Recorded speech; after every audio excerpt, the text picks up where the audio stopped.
Mes frères et sœurs dans le Seigneur, je vous salue par le nom précieux de notre Seigneur Jésus-Christ.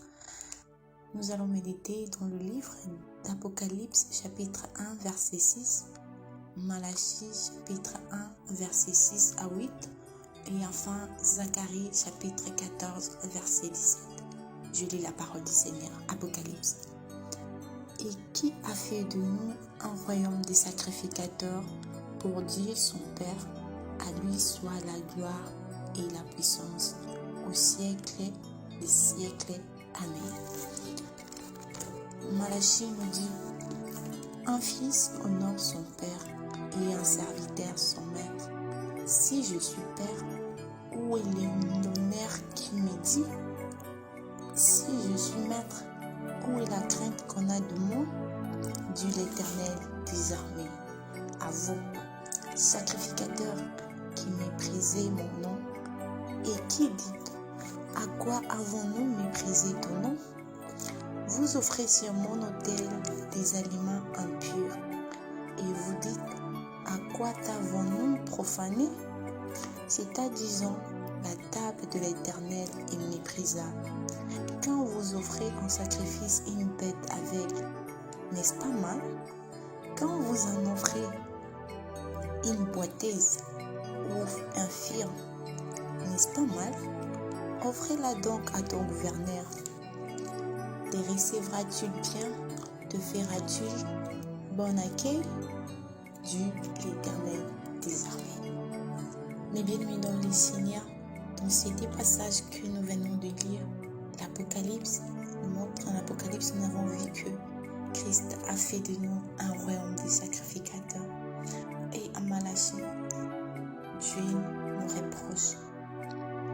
Et examinons-nous, je nous invite, nous les sacrificateurs, enfants de Dieu, examinons-nous. Est-ce que notre marche honore le Seigneur? Est-ce que Christ est réellement honoré dans notre vie, notre marche, notre comportement envers nos prochains, envers des orphelins, des veuves, des pauvres? Est-ce que réellement Christ est honoré? Examinons-nous. Est-ce que notre marche honore le Seigneur? Nous prenons du temps, soit de plaisir, à passer des heures dans des futilités, dans des choses qui sont temporaires.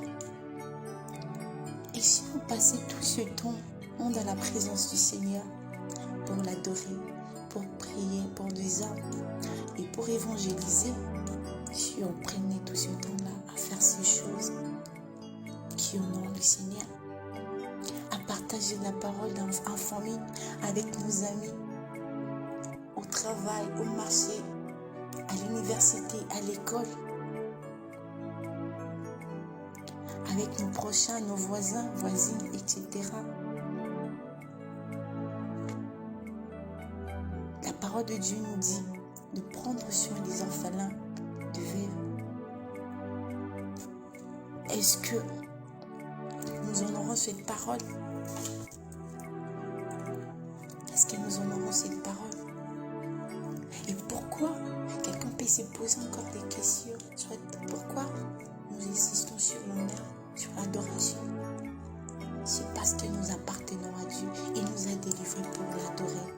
Il nous a rachetés pour l'adorer, pour l'honorer. Examinons-nous, mes bien-aimés dans le Seigneur, la considération qu'on a de Dieu. Est-ce qu'il prend la première position dans notre vie? Est-ce que nous pratiquons la parole de Dieu? Est-ce que la parole de Dieu, nous les pratiquons? En Jacques 1,22, la Bible nous dit: ne nous contentons pas seulement à écouter, mettons beaucoup plus la pratique. Nous devons pratiquer la parole de Dieu. Est-ce que nous le mettons en pratique? Est-ce que nos cultes, nos offrandes honorent le Seigneur? Dans Malachie, il dit: vous offrez des aliments impurs. Est-ce que nos offrandes honorent le Seigneur? Et bien aimés dans le Seigneur, examinons-nous. Est-ce que Christ est réellement honoré? Je lis le passage de Zacharie, chapitre 14, verset 17. La parole de Dieu nous dit: S'il y a des familles de la terre qui ne montent pas à Jérusalem pour se prosterner devant le roi, l'Éternel des armées, la pluie ne tombera pas sur elle. La parole de Dieu vient encore nous confirmer que Christ n'est pas honoré dans notre vie. Si prosterner, si nous n'honorons pas Dieu dans nos familles, dans notre vie, il est difficile que la bénédiction soit la pluie, c'est un symbole de bénédiction, puisse tomber sur nous.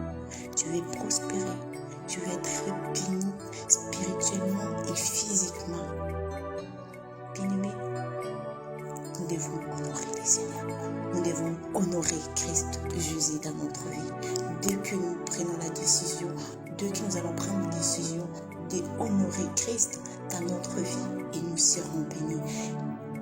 Nous serons bénis.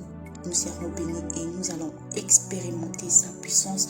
Nous allons expérimenter encore sa grandeur dans notre vie, dans ce monde des humains.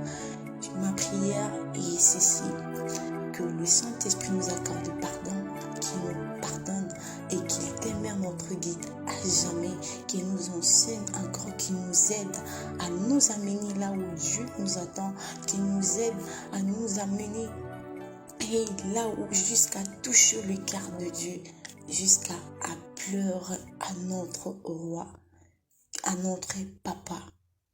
Que Dieu vous bénisse abondamment.